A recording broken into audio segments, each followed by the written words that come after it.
नमस्कार बंधु मैंने आजिर यही कार्यक्रम को आपण मानक स्वागत। आजिर यही कार्यक्रमटी कुंभ राशि व्यक्तिविशेष मानक पई बहुत गुरुत्वपूर्ण अटे। कारण कुंभ राशि व्यक्तिविशेष मानकर जीवन यही सावित्री व्रत ठारू संपूर्ण भाव में बदलवा जाउछि। कारण सावित्री व्रत पर ग्रह नक्षत्र चलन में बड़ परिवर्तन होबाकु जाउछि। तीनोटी ग्रह निजर राशि परिवर्तन करने को ही जाउछंती। बुध, मंगल एवं सूर्य निजर राशि परिवर्तन करने को जाउछंती, जहाँ फल आपणक जीवन में मध्य किछि बड़ परिवर्तन होबाकु जाउछि।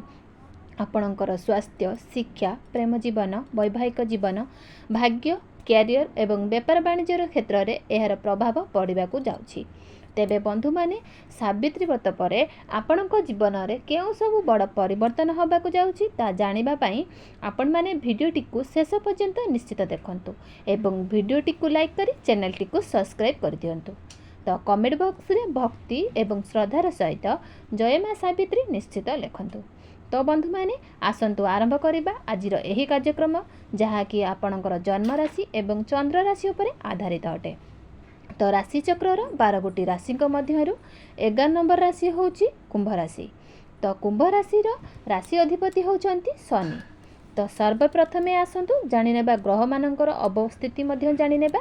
तो बंधु माने सावित्री व्रत पर आपणक कुंडलीर प्रथम भाव में विराजमान रहिबे राहु, द्वितीय भाव में विराजमान रहिबे शनि, तृतीय भाव में विराजमान रहिबे शुक्र। तो चतुर्थ भाव में विराजमान रहिबे सूर्य एवं बुध। तो पंचम भाव में विराजमान रहिबे देवगुरु बृहस्पति। तो षष्ठ भाव में विराजमान रहिबे मंगल एवं सप्तम भाव में विराजमान रहिबे केतु। तो सर्वप्रथमे आसंतु जानिनेबा आपणकर स्वास्थ्य किपरि रहिबो एही सावित्री व्रत पर। तो बंधु माने कुंडलीर प्रथम भावटी होता है आपणकर स्वास्थ्यर भाव एवं आपणक इम्यूनिटी सिस्टम भाव। तो आपणक प्रथम भावर अधिपति होउछंती शनि, जे कि आपणकर द्वितीय भाव में विराजमान अछंती। तो आपणक प्रथम भाव में विराजमान अछंती राहु। आपणको एही कथार विशेष ध्यान देवार अछि। तो बे बंधु माने प्रथम भावटी होता है आपणकर यार मुंडर प्रतीक। प्रथम भाव में जेहेतु राहु विराजमान अछंती आपणकर अधिकांश समय मुंड विधा समस्या देखादेव। तो छोट छोट कथार आपणकर मुंड शीघ्र गरम हो पारे। तो बंधु माने राहु होउछंती छाया ग्रह, मुंड विहीन ग्रह। तो राहु जेतेबेले आपणकर प्रथम भाव में अछंती तो आपणकर प्रत्येक क्षेत्र में द्वंद्वलित होइजिबे। जहाँ भी नथिबो आपण ताकू नै बहुत अधिक चिंता करिवे। एबे आसन जानिबे आपणको विद्या केमती रहिबो एही सावित्री व्रत पर। आपण माने कोन करिबे ने एबे आसंतु जानि आपणको विद्या एई मासरे बहुत भलो रहिबो। तो आसंतु एबे जानिबे आपणकर प्रेम जीवन किपरि रहिबो एई सावित्री व्रत पर। कुंडलीर पंचम भावटी आपणकर शिक्षार भाव होबा सहित आपणकर प्रेम जीवनर भाव। तो आपणकर पंचम भावर अधिपति होउछंती बुध। बुध आपणक चतुर्थ भाव में अछंती, जे तो 6 जून को बुध आपणकर पंचम भाव को ही चलन करिवे। तो आपणकर प्रथम भावर अधिपति शनि आपणकर द्वितीय भाव पर विराजमान अछंती।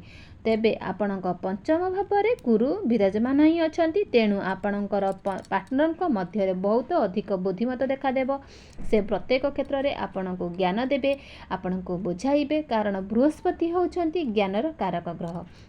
आपणकर पार्टनर यही समय बहुत मैच्योर्ड रहिबे।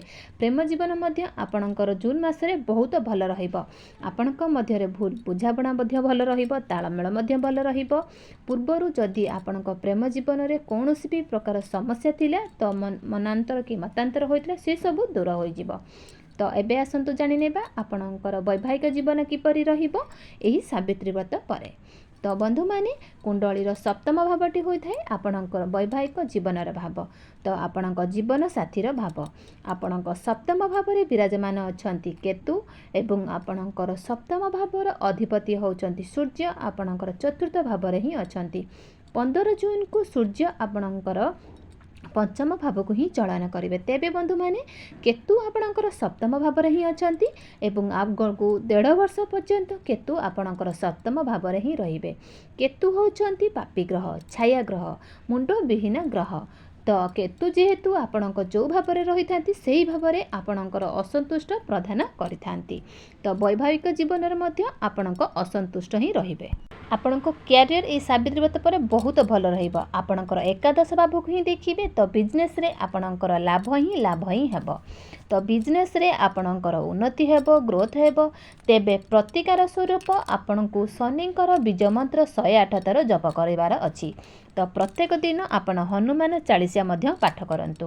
ତ ପ୍ରତ୍ୟେକ ଦିନ ସନ୍ଧ୍ୟା ସମୟରେ ଚନ୍ଦ୍ରମାଙ୍କର ବୀଜ ମନ୍ତ୍ର 108 ଥର ଜପ କରନ୍ତୁ। ଦର୍ଶକ ବନ୍ଧୁ ରହିଲି, ଜୟ ଜଗନ୍ନାଥ।